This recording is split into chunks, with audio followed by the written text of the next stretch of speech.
ansiedade, ela vem sempre junto com o medo. Então, esse medo de estar em um local que é hostil para mim, que é inseguro, que as pessoas não entendem o que eu estou vivendo, que as pessoas não vão me apoiar, só pioram, só agravam as crises de ansiedade.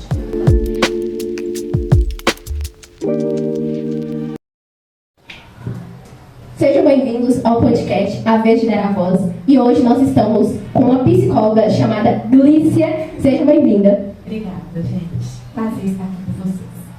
Glícia, a gente vai abordar hoje o tema ansiedade. A gente gostaria que você falasse um pouco pra gente, seu ponto de vista. A ansiedade é uma das emoções básicas que todos nós temos. Hoje, nós estamos vivendo uma nova geração de transtornos de ansiedade. Porque a ansiedade todo mundo tem. Ela é uma emoção que faz a gente sair da cama para vir para a escola, para vir fazer um podcast, para tirar nota. Só que quando essa emoção se transforma em algo muito grande, preocupações excessivas, mudança no nosso corpo físico, nos nossos sentimentos, nos nossos pensamentos, aí a gente já começa a ter os transtornos de ansiedade. Hoje, a ansiedade está sendo o mal do século. Né? Nós estamos em um mundo muito acelerado, que nós estamos vivendo pressões de todos os lados, uma sociedade de consumo em que eu tenho que ter, tenho que fazer muitas coisas, e isso tem agravado os transtornos de ansiedade. Como é que eu identifico que eu estou com um nível já avançado de ansiedade, que eu devo me preocupar com isso? Ótimo, essa pergunta é excelente. A gente vai considerar que é um transtorno de ansiedade sempre que houver 3 alterações em nós. Primeiro, os nossos pensamentos estão extremamente acelerados, pensamentos negativos, pensamento que as coisas vão dar errado, frequentemente pensamentos que são muito rápidos, que nós não temos controle. E depois disso, os nossos sentimentos, sentimentos de incapacidade, de tristeza, sentimentos de que algo está fugindo do nosso controle. Então, esses sentimentos são também negativos que acompanham os pensamentos. E o terceiro são sensações físicas. O nosso corpo começa a dar sensações de inquietação, né? Por isso que a gente se mexe, rói unha, mexe o pé, pisca sem parar, dor nas costas, questões gastrointestinais que vêm, né, na gente, sudorese, suar frio, mãos, pés frios, às vezes dor de cabeça, outros momentos em que a gente altera sono, dorme muito ou não dorme, questões de alimentação, do apetite, a gente come em excesso, nem sente o sabor do que a gente está comendo, outros momentos a gente fica inclusive sem comer. São as alterações mais comuns, então pensamentos, sentimentos e alterações físicas. Quando nós não começamos a prestar atenção na ansiedade básica, a emoção comum, a ansiedade normal, a gente começa a ter episódios de ansiedade. Ela começa a ficar muito forte e eu não vou gerenciando. Aí chega um momento em que nós começamos a ter crises de ansiedade. Aí é quando a gente fala que a ansiedade deixou de ser silenciosa e aconteceu uma crise. E as pessoas geralmente prestam atenção só nas crises. Então a gente pensar que a pessoa naquele momento que está passando por uma crise, ela precisa se sentir acolhida, ela precisa entender que ela não vai ser julgada, né? Quase todos nós vivemos momentos de ansiedade. Então, o mais importante hoje a gente falar sobre ansiedade para quem sente, mas dizer sobre a ansiedade para quem não sente. Por quê? Quem não sente não sabe o que é perder o controle dos seus pensamentos, dos seus sentimentos e o controle sobre o seu corpo físico. Então, o mais importante, não julguem quem está vivendo uma crise de ansiedade. Aquela pessoa, ela precisa ser acolhida, ela precisa ser cuidada, ela precisa que você seja o suporte para que ela saia daquela crise de ansiedade. Então, quem não vive, excelente. Aproveite esse momento. Tomara que você não venha a desenvolver crises de ansiedade. Mas, naquele momento, não faça graça, não faça piada, não ria. Se você não puder ajudar, ao menos não atrapalhe. Porque aquela pessoa, ela está passando por um momento que é muito significativo. E quanto mais eu olho para pessoas que estão brincando, que estão rindo, que estão julgando o que eu estou vivendo, mais prolongada a minha crise fica. Pode ser feito para evitar chegar na crise, evitar chegar nesse ápice tão grande de ansiedade? Sim, a gente precisa entender, inclusive, que como é a forma de gerenciar, nós precisamos aprender a lidar com os nossos sentimentos, né? Então, quando a gente fala de pensamentos, eu preciso ter uma qualidade dos pensamentos.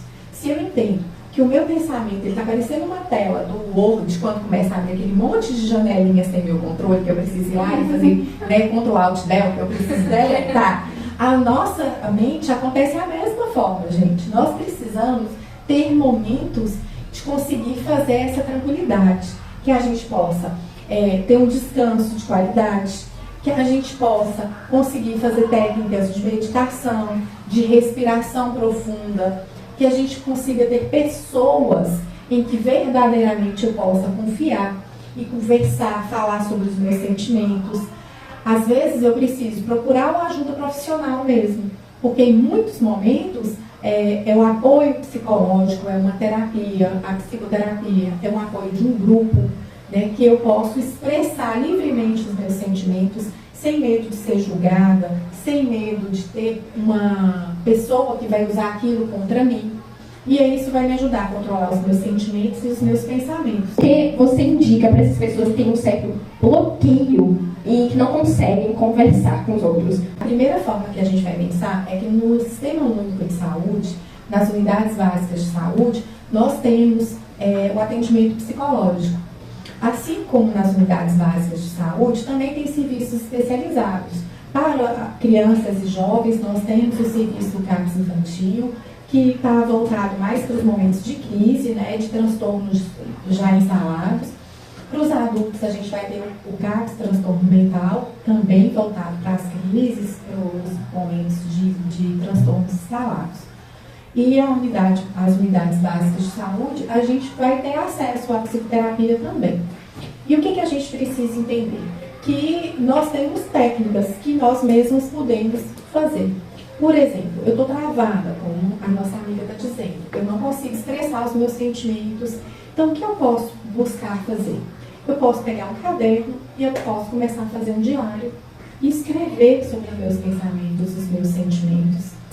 Hoje, atualmente, várias escolas têm um núcleo de apoio também, né? Já foi configurado nas escolas o apoio do assistente social e do psicólogo, profissionais para compor. A gente sabe que ainda está em instalação.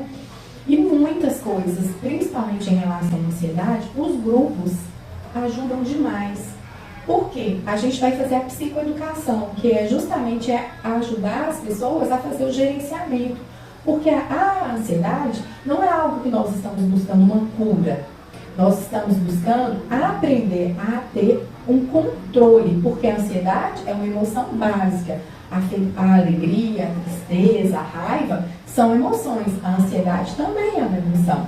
E nós não vamos curar e acabar com a ansiedade. Nós vamos aprender a lidar com a ansiedade de forma que a ansiedade seja algo que nos ajude a fazer coisas e não nos limite, né? Não traga transtornos de ansiedade. Pode indicar livros ou filmes que retratam, que abordam esse tema para quem quer aprender mais? É admiradora dos filmes novos que a gente está tendo, que fala sobre ansiedade, sobre todas as emoções, principalmente, que é o Divertidamente. Não é? O Divertidamente 1, a gente vai falar sobre as emoções básicas, que estão lá, a tristeza, a alegria, né, o medo, a raiva, são os sentimentos, as emoções básicas. E no Divertidamente 2, quando a nossa querida Riley já entra para a puberdade, para a adolescência, aí aparecem os sentimentos complexos. E nesses sentimentos complexos, o primeiro, o mais desnorteador de todos, vem a dor da ansiedade, né, gente? Ela quer tomar o comando ali, né, da vida, da vida, dos sentimentos, das emoções, ela quer mandar tudo, na alegria, na tristeza, na raiva, em todo mundo. Junto com a ansiedade, no Divertidamente 2, vem também o tédio, né, vem os outros ali que a gente vai ver, o nojinho, toda linda, maravilhosa, né, a vergonha, né? E aí a gente vai entender que são hoje os atuais muito interessantes para a gente que quer entender um pouquinho mais sobre a ansiedade, vamos assistir o Divertidamente 1 e o 2, porque ele está falando de uma forma lúdica, mas muito didática, como nós lidamos e como funcionam os sentimentos em nós. A ansiedade, quando não tratada, quando vai dinamizando, vai crescendo, vai ampliando a situação, ela pode gerar uma doença psicológica ou algo mais grave? Ah, sim. Os transtornos de ansiedade são transtornos psicológicos, transtornos mentais, né? Estão classificados dentro das doenças mentais já. Tá? Então a gente não.